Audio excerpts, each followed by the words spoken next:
आता ना है पंखा हिलावत रुको। लेकिन एक बात की खुशी है,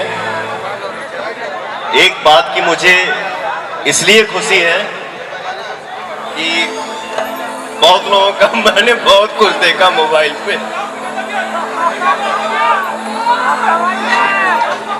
लेकिन Jiya okay. Thank you thank you.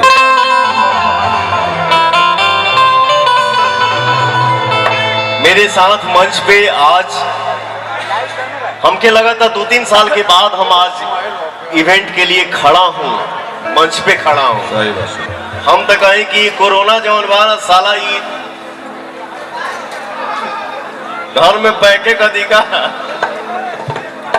लेकिन कुछ नहीं होना है, मन को बुलंद रखना है, इम्यूनिटी पावर जौन बात आके रखा लोग। हरदी दूध पियत रहेगा। पावर खत्म होता है, थोड़ा कोरस का बेस कम कीजिएगा। पावर खत्म ना हुई। मेरे भाई सब नाम दिए हैं पावर स्टार। पावर एजे से शुरू होला, एजे से खत्म हुई। पावर दूसर के हो कहां से ले?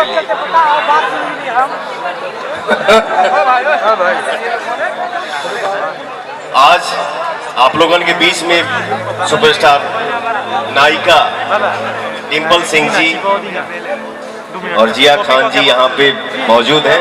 एगो ताली बजा दजा, खाली मोबाइल पर रिकॉर्डिंग और सकार एक